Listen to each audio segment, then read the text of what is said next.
Study group 96 में आप सभी का एक बार पुनः स्वागत है।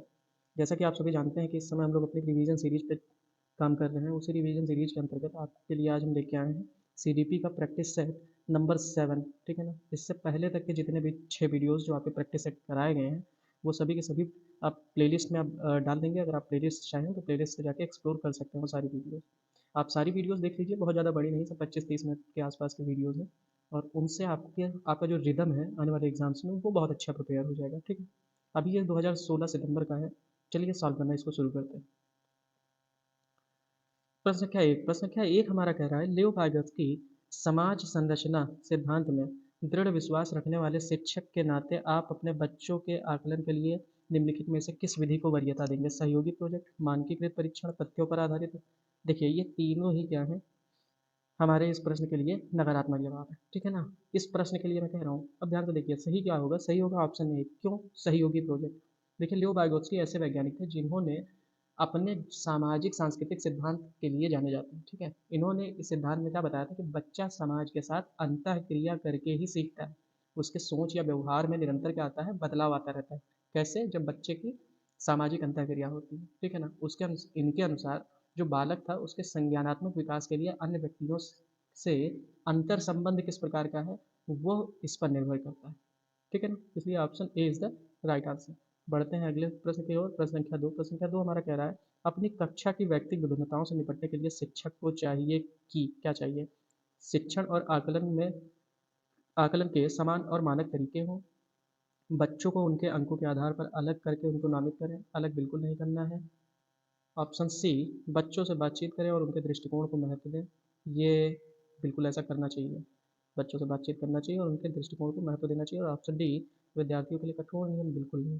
शिक्षण के लिए अलग अलग और मानक तरीके भी नहीं होंगे। ठीक है ना। आकलन के समान तरीके नहीं हो सकते। जब बच्चा ही समान नहीं है तो सभी के लिए आकलन के लिए समान तरीका कैसे इस्तेमाल कर सकते हैं? इसलिए option C is the right answer. हमको क्या करना है, बच्चे से बातचीत करना है और उसका जो दृष्टिकोण है पढ़ाई या सीखने के प्रति, उसके नज़रिए को बहुत संज्ञान में रखते हुए उसको दृष्टिकोण जो है बच्चे का उसकी उसको प्राथमिकता दे। ठीक है ना। बढ़ते हैं अगले प्रश्न संख्या 30 की ओर। आकलन का उद्देश्य पूर्ण होता है यदि, कब पूर्ण होता है? इससे विद्यार्थी में भय और तनाव का संचार हो। बिल्कुल नहीं।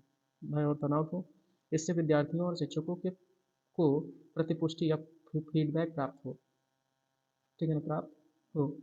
ऑप्शन सी, ये केवल बिल्कुल नहीं। ऑप्शन डी, विद्यार्थियों की उपलब्धियों में अंतर करने के लिए तुलनात्मक मूल्यांकन किए जाएं। नहीं, ये क्या होगा? ये भी बिल्कुल नहीं। देखो हम आकलन क्यों करते हैं? हम आकलन इसलिए करते हैं जैसे जिससे हमको बच्चे का फीडबैक मिल पाए कि किस बच्चे के अंदर हम किस प्रकार के सुधार कर सकते हैं या किस में किस सुधार की गुंजाइश है। और उसी से बच्चा भी अपने आप को मूल्यांकित कर पाता है कि उसको अभी किस क्षेत्र में और कार्य करने की आवश्यकता है। ठीक है ना। अब देखिए, बढ़ते हैं प्रश्न संख्या 4 की ओर। प्रश्न संख्या 4 हमारा कह रहा है कि राष्ट्रीय पाठचर्या की रूपरेखा यानी एनसीएफ, नेशनल करिकुलम फ्रेमवर्क। देखिए ये भी याद रखिए, फुल फॉर्म वगैरह कभी कभी पूछ लेते हैं। 2005 के अनुसार शिक्षक की भूमिका कैसी होनी चाहिए? भूमिका एनसीएफ के अनुसार क्या जो है सत्तावादी होनी चाहिए, अधिनाव अधिनावकीय होनी चाहिए, अनुमतिपरक होनी चाहिए या सुविधादाता की होनी चाहिए? देखिए जो शिक्षक की भूमिका होगी वो कैसी होनी चाहिए? सुविधा प्रदाता के रूप में होनी चाहिए। कैसी होनी चाहिए? सुविधा प्रदाता के रूप में। बच्चे को हर वो सुविधा प्रदान करना जिससे बच्चे के अधिगम स्तर को हम बढ़ा सकें। ठीक है ना। चाहे वो पढ़ाई से संबंधित हो चाहे खेल से संबंधित हो। अनुसंधान सुझाते हैं कि एक विविध कक्षा में अपने विद्यार्थियों से शिक्षिका की अपेक्षाएं विद्यार्थियों के अधिगम में डैश प्रभाव छोड़ती हैं। कैसा? पर महत्वपूर्ण प्रभाव छोड़ती हैं। पर महत्वपूर्ण प्रभाव छोड़ती हैं या एकमात्र निर्धारक होती हैं। बिल्कुल नहीं। के साथ संबंधित नहीं मानी जानी चाहिए। ये भी बिल्कुल नहीं। पर प्रभाव नहीं छोड़ती। क्या होता है, जो शिक्षक या शिक्षिका होगी उसकी जो अपेक्षाएं होंगी वो विद्यार्थियों के अधिगम को हमेशा ही प्रभावित करेंगी। ठीक है, हमेशा प्रभावित करेंगी। बढ़ते हैं प्रश्न संख्या 6 की ओर। प्रश्न संख्या 6 हमारा कह रहा है कि विशेष आवश्यकता वाले बच्चों, शब्द याद रखिए, विशेष आवश्यकता वाले बच्चों को शामिल करना है एक काल्पनिक लक्ष्य है। जिनमें अक्षमता न हो उन बच्चों के लिए हानिकारक विद्यालयों पर भार पड़ेगा। शिक्षण के प्रति परिवर्तन की अपेक्षा रखता है। शिक्षण के प्रति दृष्टिकोण, विषय वस्तु और धारणा में परिवर्तन की अपेक्षा रखता है। अब देखिए जितने भी विषय हमारे स्पेशल चाइल्ड या विशिष्ट बालक होते हैं, उनको क्या करना है, क्या वो काल्पनिक लक्ष्य हैं? बिल्कुल नहीं। क्या उनमें अक्षमता न म उनकी जो अक्षमता है वो बच्चों दूसरे बच्चों को लिए हानिकारक है? बिल्कुल नहीं। विद्यालयों पर भार पड़ेगा? बिल्कुल नहीं। इसके लिए क्या होता है कि देखिए शिक्षण में जो दृष्टिकोण है, जो विषय वस्तु है या जैसी धारणा है, उनकी जो परिवेर उनकी जो धारणा है, उनको परिवर्तन करने की अपेक्षा रखता है। ठीक है ना? विशेष आवश्यकताओं वाले बच्चों को अपने एक ही साथ शामिल करने से। उसी को समावेशी शिक्षण भी कहते हैं। विविध प्रकार के सामाजिक, आर्थिक और सांस्कृतिक पृष्ठभूमि के बच्चों से युक्त कक्षा सभी विद्यार्थियों के अधिगम अनुभवों को बढ़ाती है, यह कथन है, ठीक है, गलत। क्योंकि यह बच्चों के लिए दुविधा उत्पन्न कर सकता है और वे स्वयं को अलग-थलग महसूस कर सकते हैं विभिन्न प्रकार के सामाजिक। गलत क्योंकि ये बच्चे नहीं, बिल्कुल नहीं। सही है क्योंकि बच्चे अपने साथियों से अनेक कौशल सीखते हैं। सही है क्योंकि इससे कक्षा-कक्ष श्रेणीबद्ध दिखाई देती है। गलत है क्योंकि ये अनावश्यक स्पर्धा को बढ़ावा देती है। देखिए, ये भी गलत है, ये भी गलत है। Option B is the right answer. क्यों? क्योंकि जब बच्चे क्या होंगे अलग-अलग सांस्कृतिक, आर्थिक और सामाजिक पृष्ठभूमि से आएँगे तो एक दूसरे के अनुभवों से बच्चे क्या होंगे सीखेंगे और नई-नई कौशल या स्किल का विकास करेंगे अपने अंदर। बढ़ते हैं प्रश्न संख्या 8 की ओर। प्रश्न संख्या 8 क्या है? सुनने में असमर्थ बच्चा, सुनने में असमर्थ बच्चा श्रवण असमर्थता वाले बच्चों के विद्यालय में ही भेजा जाना चाहिए, नियमित विद्यालय में नहीं, बिल्कुल गलत। केवल अकादमिक जैसे ही आपको लगे कि जो है नकारात्मक प्रभाव आ रहा है आंसर में, तो वो एनसीईआरटी जो है कभी भी आपको नहीं देगी। सीटेट आपको नकारात्मक प्रभाव वाले आंसर कभी नहीं देगा। ऑप्शन बी हमारा कह रहा है केवल अकादमिक शिक्षा के से लाभ नहीं उठा पाएगा, उसके स्थान पर व्यावसायिक शिक्षा भी दी जानी चाहिए। ठीक है, ऑप्शन सी हमारा कह रहा है नियमित विद्यालय में बहुत अच्छा कर सकता है यदि उसे उपयुक्त सुविधा और साधन उपलब्ध कराए जाएँ। और जब यहाँ देखिए केवल आ गया, ये भी नकारात्मक है। नियमित विद्यालय में अपने सहपाठियों के समान, बिल्कुल गलत। अगर हम ऐसे बच्चों में के साथ सुविधा प्रदाता के रूप में काम करें, समझ रहे हैं? सुविधा प्रदाता यहीं देखिए कि हम अगर उसकी सुविधा के अनुसार साधन उपलब्ध कराएँ, सुविधा और साधन के अनुसार उनको उनका ख़्याल रखें तो क्या कर सकते हैं, वो बच्चा बहुत ही अच्छा कर सकता है। बढ़ते हैं अगले प्रश्न की ओर। प्रश्न संख्या 9। प्रश्न संख्या 9, हाँ, प्रश्न संख्या 8 हो गया। प्रश्न संख्या 9, प्रश्न संख्या 9 हमारा कह रहा है निम्नलिखित में कौन सी विशेषता प्रतिभावान शिक्षार्थी की है? वो आक्रामक और कुटिल हो जाता है? बिल्कुल नहीं। यदि कक्षा की गतिविधियों को अधिक चुनौतीपूर्ण नहीं होती हैं तो वह कम प्रेरित अनुभव करता है, रूठ जाता है। वो बहुत ही तुकमिजाज होता है। ये वह रस्मी व्यवहार करता है जैसे हाथ थपथपाना, डोलना आदि। देखिए, ये बिल्कुल नहीं होगा, वो खुदमिज़ाज होगा ये भी। अगर बच्चा क्या है प्रतिभावान है, ठीक है ना? तो वो क्या करेगा, कक्षा की गतिविधियाँ अगर अधिक चुनौतीपूर्ण नहीं होंगी तो वो थोड़ी देर में अपने आप को क्या करने लगेगा, बोर फ़ील करने लगेगा। जैसे देखिए जब आप कोई भी चीज़ ले लीजिए, आप आपको आज के समय में अगर छोटा-बड़ा बैठा के पहले कक्षा 1 में बिठा के आपको ए, बी, सी, डी सिखाई जाए, ए, बी, सी, डी अगर सिखाई जाए या पढ़ने के लिए कहा जाए कि चलिए अब इ, ऊ याद करके और सुनाइए या पढ़िए, तो आपको ये बोरियत लगने लगेगी ऐसी एक्टिविटी, ठीक है ना? ऐसी एक्टिविटी आपको बोरियत में डालने लगेगी। इसी प्रकार से अगर प्रतिभावान शिक्षार्थी है तो वो क्या करेगा, उसको बोरियत फील होने लगेगा, ठीक है? उसको चुनौती देनी चाहिए। ऐसे जो है क्या है, जो प्रतिभाशाली शिक्षार्थी होंगे उनको चुनौती पसंद होता है और वो चुनौतीपूर्ण पूर्ण उनको अधिक कार्य देने चाहिए, ठीक है? चुनौतीपूर्ण कार्य की बात कर रहा हूँ, मतलब अगर उन्होंने कोई भी चीज़ चल रही है क्लास के अंदर तो। एक शिक्षिका अपने प्राथमिक कक्षा में प्रभावी अधिगम को बढ़ा सकती है। कैसे? अधिगम में छोटी-छोटी उपलब्धियों के लिए पुरस्कार नहीं देना है, दंड पुरस्कार से बोला, खेल और अभ्यास द्वारा, ड्रिल और अभ्यास द्वारा। हुँ, ड्रिल और अभ्यास, ड्रिल है, ड्रिल और अभ्यास द्वारा अपने विद्यार्थियों में प्रतियोगिता को प्रोत्साहन देकर या विषय वस्तु को विद्यार्थियों के जीवन के साथ संबंधित करके। देखिए, हम जैसे ही बात करते हैं तो हम क्या कहते हैं कि बच्चे क्या करते हैं, सबसे पहले अपने जीवन में जो चीज़ होती है, ठीक है ना? उससे जोड़ कर अगर अगर उनको सिखाया जाए तो उनके अधिगम में बहुत ही प्रभावी रूप से वो कारगर होंगे, ठीक है ना? इसीलिए हमको क्या करना है, बच्चे के जीवन से संबंधित अधिगम प्रदान करना है, जोड़कर पढ़ाना है जिससे वो उनके अधिगम कौशल में वृद्धि हो सके।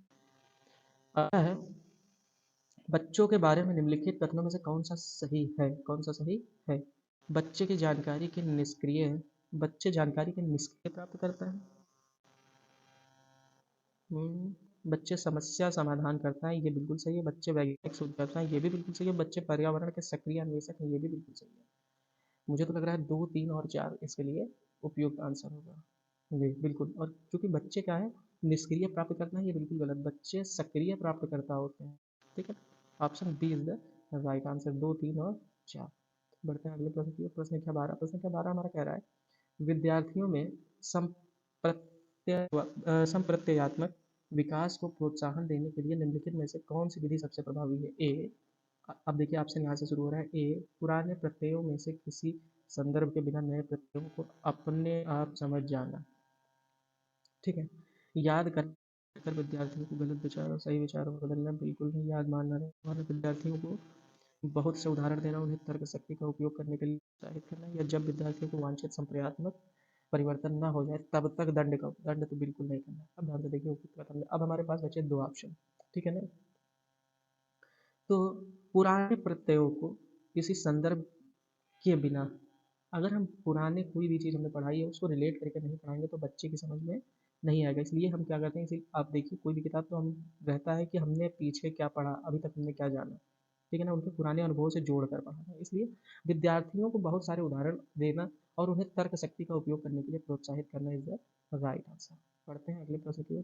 प्रश्न संख्या 13 हमारा कह रहा है, प्राथमिक विद्यालय के बच्चे उस वातावरण में सबसे अधिक प्रभावी ढंग से सीखेंगे, इस वातावरण में जहाँ उनकी संवेगात्मक आवश्यकताओं की पूर्ति होती है और वे अनुभव करते हैं कि वे महत्वपूर्ण है। बच्चे को बिल्कुल रोल दिया जाना चाहिए और उसको, जहाँ शिक्षक का एकाधिकारवादी स्पष्ट आदेश देता है, एकाधिकारवादी नकारात्मक, यहाँ ज़्यादा नहीं सीखेगा।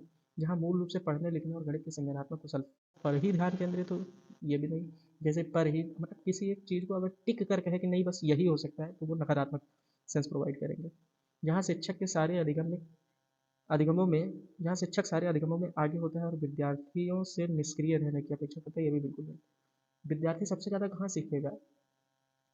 विद्यार्थी सबसे ज़्यादा कहाँ सीखेगा? जहाँ उनकी जो संवेगात्मक आवश्यकताएं हैं, उनके जो इमोशनल नीड्स हैं, उनकी फुलफिल की जाएगी, ठीक है ना, उनको फुलफिल किया जाएगा और वे अनुभव करें कि उनको इम्पोर्टेंस दी जा रही है, यानी बच्चे को प्राथमिकता दी जा रही है, तो बच्चा सबसे ज़्यादा सीखेगा। ठीक है ना। बढ़ते हैं प्रश्न संख्या 14 की ओर। प्रश्न संख्या 14 एक कथन है, देखिए कथन हमारा कह रहा है कि एक बच्चा खिड़की के सामने एक कौवे को उड़ते हुए देखता है, कौवे, ठीक है ना, कौवे को उड़ते हुए देखता है, कौवे को उड़ते हुए देखता है, ठीक, और कहता है एक पक्षी इस बच्चे के विचार में, और कहता है एक पक्षी इस बच्चे के विचार में क्या पता चलता है, इस बच्चे के विचार में क्या पता चलता है। देखिए इस नहीं, इससे बच्चे के विचार में क्या पता चलता है। ठीक, बच्चे की स्मृतियों में पहले से भंडारित होती है, बच्चे की स्मृतियाँ क्या होती है, पहले से भंडारित होती हैं। बच्चे में पक्षी का प्रत्यय विकसित हो चुका है। बच्चे ने अपने अनुभव बताने के लिए भाषा के कुछ उपकरणों का विकास कर लिया है। अब ध्यान से देखिए, अब अगर बच्चा क्या कर रहा है, बच्चा देख के कुछ बोल रहा है, बच्चा देख कर कुछ बोल रहा है तो क्या कह रहा है, कह रहा है बच्चे ने अपने अनुभव को बताने के लिए भाषा के लिए कुछ उपकरणों का विकास कर लिया है। और ऑप्शन तो में पक्षी के प्रत्यय, yes this is the right answer. बच्चे में क्या है, पक्षी के प्रत्यय का विकास हो चुका है, ठीक है ना। इसलिए ये जो है बिल्कुल ही गलत होगा और ये भी गलत होगा। ऑप्शन टू, अब ऑप्शन टू हमारा कहाँ है, केवल ऑप्शन टू, यानी option D is the right answer, ठीक है। कथन दूसरा जो है वो सत्य है। बढ़ते हैं प्रश्न संख्या 15 की ओर। प्रश्न संख्या 15 हमारा कह रहा है कि कोई शिक्षिका अपने विद्यार्थियों को क्या कहे कि उन्हें भीतरी प्रेरणा के साथ कार्य करने के लिए प्रोत्साहित कर सके, भीतरी प्रेरणा के लिए प्रोत्साहित कर सके। चलो इसे उसके करने से पहले समाप्त कर लो। दो बच्चों के बीच में तुलना स्थापित कर रही है, तुम उसके जैसे क्यों नहीं हो सकते, देखो उसने इसे एकदम इसे एकदम ठीक कर दिया, ठीक है ना। ये भी बिल्कुल नहीं, आप किसी से तुलना कर रहे हैं, काम जल्दी पूरा करो तो तुम्हें क्या मिलेगी, पुरस्कार दे रहे हैं। इसे करने की कोशिश करो, तुम सीख जाओगे, मापन के लिए अध्ययन करने के लिए प्रोत्साहित कर सकते। Yes, option D is the right answer. हमें क्या करना है, बच्चे को प्रोत्साहित करना है, बच्चे को प्रोत्साहित करना है, ना कि उसकी किसी से तुलना करनी है, ठीक है ना। इसलिए option D is the right answer, option D is the right answer. बढ़ते हैं प्रश्न संख्या 16 की ओर। प्रश्न संख्या 16 हमारा कह रहा है, कोई शिक्षिका अपने विद्यार्थियों को अध्ययन करने हेतु आंतरिक रूप से उत्प्रेरित कर सकती है, ठीक है, उनमें चिंता और डर पैदा करके बिल्कुल नहीं। प्रतियोगात्मक परीक्षण से व्यक्तिगत लक्ष्य निर्धारित करने और उनमें निपुणता पाने में उन्हें मदद देकर, साफ दिखाई पड़ने वाले नाम बिल्कुल गलत, प्रतियोगिता परीक्षण से भी बिल्कुल गलत। हम क्या कर सकते हैं, उनको व्यक्तिगत लक्ष्य निर्धारित करें और उनको उसमें मदद करें। Option C is the right answer, ठीक है, बढ़ते हैं प्रश्न संख्या 17 की ओर। प्रश्न संख्या 17 हमारा क्या कह रहा है? कह रहा है किसी प्रारंभिक कक्षा में प्रभावशाली शिक्षक का उद्देश्य विद्यार्थियों को उत्प्रेरित करना होगा सीखने के लिए, जिससे वे जिज्ञासु बने और सूखने के लिए ये सूखने नहीं सीखने के लिए ही देखिए सीखने के लिए जिससे वे जिज्ञासु बने और सीखने के लिए ही या सीखने के लिए ही सीखना पसंद करें, सीखने के लिए ही सीखना पसंद करें, बिल्कुल सही। और दूसरा है ऑप्शन बी, रटकर याद करने के लिए, बिल्कुल नहीं। दंडात्मक उपाय, बिल्कुल नहीं। ऐसे कामों को करने जिससे परीक्षा के अंत में, बिल्कुल नहीं। हमको भार नहीं बनना है, बच्चे को ये बताना है कि बेटा तुम केवल प्रयास करो और सीखने के लिए सीखो, ठीक है ना? किसके लिए?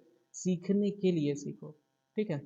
बिल्कुल ज़्यादा उस पर हमको भार नहीं डालना और बच्चे के लिए बच्चे को इंटरेस्ट डेवलप करना है हमको, ठीक है। चलिए पढ़ते हैं नेक्स्ट प्रश्न, प्रश्न संख्या 18 की ओर। प्रश्न संख्या 18 कह रहा है निम्नलिखित में से कौन सा उदाहरण प्रभावशाली विद्यालय की प्रथा का है? निरंतर तुलनात्मक मूल्यांकन, शारीरिक दंड, व्यक्ति सापेक्ष अधिगम या प्रतियोगात्मक कक्षा। देखिए प्रभावशाली अगर जो है विद्यालय की प्रथा की हम बात करेंगे तो क्या निरंतर तुलनात्मक मूल्यांकन, शारीरिक दंड, प्रतियोगात्मक कक्षा, ये बिल्कुल नहीं है। हमको क्या करना है? व्यक्ति सापेक्ष अधिगम, यानी हर एक इंडिविजुअल, हर एक बच्चे के सापेक्ष अधिगम पर ध्यान देना होगा। ये क्या होगा? प्रभावशाली विद्यालय की एक प्रथा होती है। बढ़ते हैं प्रश्न संख्या 19 की ओर। प्रश्न संख्या 19 हमारा कह रहा है कि विकास सिर पदाभिमुख दिशा सिद्धांत व्याख्या करता है कि विकास किस प्रकार बढ़ता है, ठीक है ना? इसका मतलब सिरा मतलब और पदा मतलब पैर, यानी सिर से पैर की ओर। मस्त इसको एक चीज और कहते हैं, मस्तकाधोमुखी, मस्तकाधोमुखी, ठीक है, ये भी कहते हैं मस्तकाधोमुखी, ठीक है। तो सिर से पैर की ओर जो होता है विकास, वो प्रगति करता है। ऑप्शन सी इज द लिखा है यहाँ पे, ये जो पद है इसका अर्थ दी गई है। बढ़ते हैं अगले प्रश्न की ओर। प्रश्न संख्या 20, भाषा विकास के लिए सबसे संवेदनशील समय निम्नलिखित में से कौन सा है? कौन सा है? जन्म से पूर्व का समय, भाषा विकास के लिए बिल्कुल नहीं। मध्य बचपन का समय, वयस्कावस्था या प्रारंभिक बचपन का समय। देखिए पहला तो बिल्कुल ही गलत है। अब हमको क्या करना है? क्या मध्य बचपन समय? तब तक बहुत लेट हो चुका। वयस्कावस्था, तब तक भी बहुत लेट हो चुका। हमको क्या करना है? प्रारंभिक बचपन का समय जो होता है वो बच्चे के भाषा के विकास के लिए अत्यंत ही उचित होता है। जीन पियाजे जी ने कहा था कि भाषा विकास के लिए सबसे संवेदनशील जो समय होता है वो क्या होता है? प्रारंभिक बचपन का समय ही होता है। Option D is the right answer. बढ़ते हैं प्रश्न संख्या 21 की ओर। प्रश्न संख्या 21 हमारा कह रहा है एक 6 वर्ष की लड़की खेल कूद खेल कूद में असाधारण योग्यता का प्रदर्शन करती है, ठीक है। उसके माता पिता दोनों ही खिलाड़ी हैं और उसे नित्य प्रशिक्षण प्राप्त करने भेजते हैं और सप्ताहांत में उसे प्रशिक्षण खुद भी देते हैं। बहुत संभव है कि उसकी क्षमताएं निम्नलिखित दोनों के बीच परस्पर प्रतिक्रिया का परिणाम होंगे। एक आनुवंशिकता और पर्यावरण, दूसरा वृद्धि और विकास, तीसरा स्वास्थ्य और प्रशिक्षण, और चौथा अनुशासन और पौष्टिकता। अनुशासन और पौष्टिकता। देखिए इसमें इसमें देखिए पहले ही कथन में कह रहा है कि उसके माता पिता दोनों ही खिलाड़ी, ठीक है ना? तो एक तो आ गई अनुवांशिकता, इसके लिए क्या होगी? अनुवांशिकता। और आसपास उसने जो माहौल बना रखा है बच्चे के, वो भी क्या है?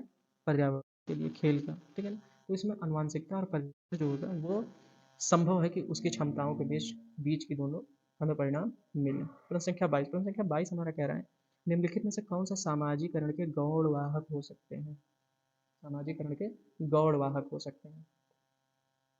अब देखिए सामाजिकरण के गौणवाहक का मतलब होता है कि मुख्य वाहक कौन कौन है? तो ये क्या होंगे? विद्यालय और पास पड़ोस। सामाजिकरण कहाँ होगा? विद्यालय और पास पड़ोस। Option B is the right answer. परिवार और पास पड़ोस प्राथमिक है, ठीक है। विद्यालय और निकटतम परिवार के सदस्य, परिवार और रिश्तेदार, यानी विद्यालय और पास पड़ोस is the right answer. Option B is the right answer. बढ़ते हैं अगले प्रश्न की ओर। प्रश्न संख्या 23, लेव वाइगॉत्स्की, लेब नहीं लेव वाइगॉत्स्की, लेव वाइगॉत्स्की के अनुसार संज्ञानात्मक विकास का मूल कारण है, मूल कारण है, क्या है बताइए? ए संतुलन, ऑप्शन बी सामाजिक अन्योन्य क्रिया, ऑप्शन सी मानसिक प्रारूपों स्कीमाज का समायोजन, ऑप्शन डी उद्दीपन क्रिया युग्मन। अब देखिए वाइगॉत्स्की महोदय ने आप सामाजिक देखते ही समझ जाइए किसकी बात हो रही है। वाइगॉत्स्की महोदय, उन्होंने बताया कि बच्चा समाज में रहकर ही सीख सकता है। इसी इसी जो है प्रश्न पत्र में अभी हमने पीछे भी किया है, इसमें से आया कि बच्चा जो है अन्योन्य क्रिया और समाज के बीच में रहकर क्रिया, समाज में रहकर क्रिया, समाज में रहकर ही सीखेगा। ठीक है ना, समाज में रहकर ही सीखेगा इज द राइट आंसर। सामाजिक क्रिया, सामाजिक अन्योन्य क्रिया, ऑप्शन बी। अगला है प्रश्न संख्या 24, किसी बच्चे को दिया गया विशिष्ट उत्तर को हल करके नैतिक तर्क के सोपानों की विषय वस्तु के किस सोपान के अंतर्गत आएगा। देखिए, यदि आप ईमानदार हैं तो आपके माता पिता आप पर गर्व करेंगे, इसलिए आपको ईमानदार रहना चाहिए। ये क्या बताएगा, ये देखिए बता रहा है हमारा, ऑप्शन पहले देख लेते हैं। दंड आज्ञाकारिता अनुकूलन, ऑप्शन बी कह रहा है सामाजिक संकुचन अनुकूलन, ऑप्शन सी कह रहा है लड़की अच्छा लड़का, अच्छी लड़की या अच्छा लड़का अनुकूलन, या ऑप्शन डी कानून और व्यवस्था अनुकूलन। अब ध्यान से देखिए, इसमें क्या कर रहा है बच्चा, बच्चा सामाजिक संकुचन, बच्चा कह रहा है समाज के बारे में सोच रहा है। अब देखिए ध्यान से कथन को पढ़िए, कह रहा है कि यदि आप ईमानदार हैं, यदि आप ईमानदार हैं तो आपके माता पिता आप पर गर्व करेंगे, आपके माता पिता क्या करेंगे, आप पर गर्व करेंगे। इसलिए, ठीक है ना, इसलिए आपको ईमानदार रहना चाहिए, इसलिए आपको ईमानदार रहना चाहिए। यह जो कथन है ये क्या कह रहा है, सामाजिक संकुचन और अनुकूलन के तहत आएगा। इसमें सोपान के अंतर्गत जो उचित कार्य होते हैं उनको आलोचनात्मक ढंग से परख कर समस्त समुदाय या समस्त लोगों के द्वारा स्वीकृत किए गए सामान्य व्यक्तिगत अधिकार या मानदंड जो होते हैं उनके रूप में परिभाषित करने की प्रवृत्ति जो होती है वो आ जाती है। ऑप्शन सामाजिक संकुचन अनुकूलन, option B is the right answer. बढ़ते हैं प्रश्न संख्या 25 की ओर।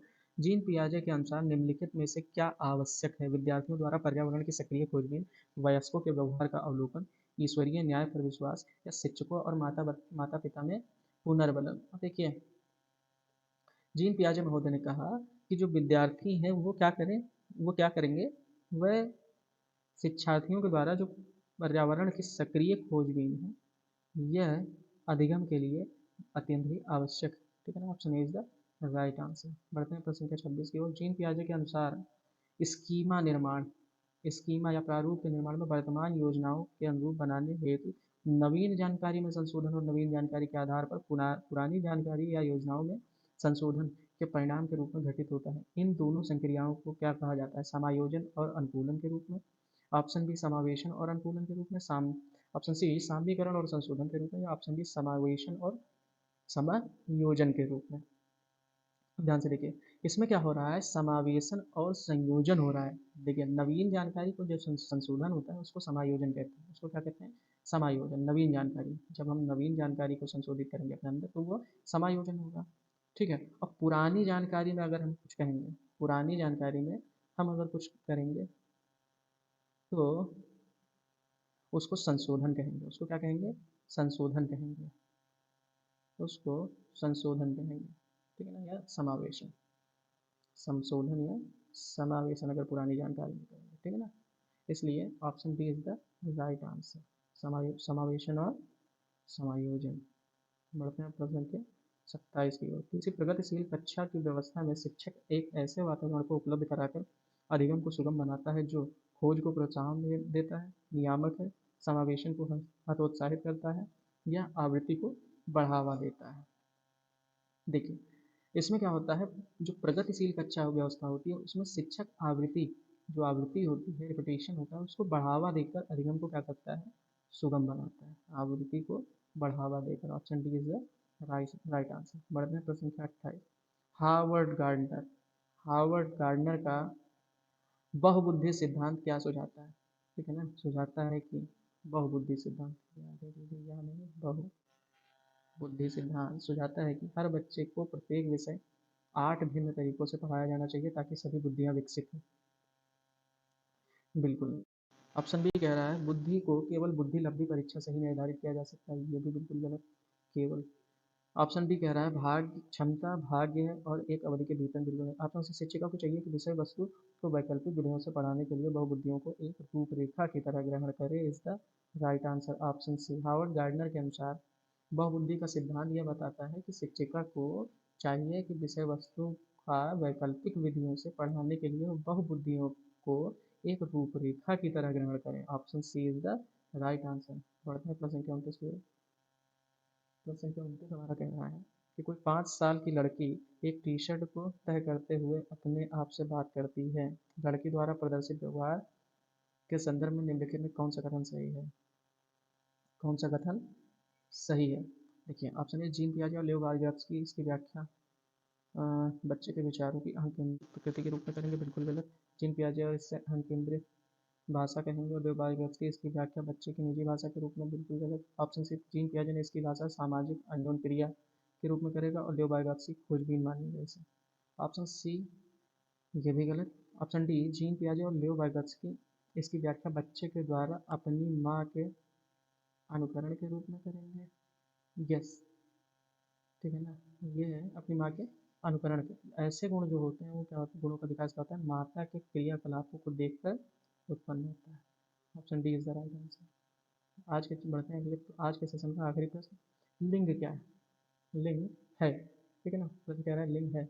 लिंग क्या होती है? ये एक जैविक सत्ता होती है, बस सीधा सा आंसर। लिंग क्या होती है? जैविक सत्ता होती है। Option A is the right answer. चलिए आज का सेशन अगर आपको अच्छा लगा हो तो वीडियो को लाइक जरूर करें। देखिए लाइक लाइक जरूर कर दिया कीजिए, इस पर मन नहीं लगता है, फ्री का हो जाता है, बस एक बार बटन दबाना है और लाइक। और अगर आपको वीडियो पसंद आई हो वास्तव में तो आप जो है थोड़ा शेयर भी कर दिया करें, सहयोग बना के रखें। बाकी की जितनी वीडियोज़ हैं वो भी हम लोगों ने अपलोड कर दी हैं और आपको प्लेलिस्ट में सारी वीडियोज़ मिल जाएंगी।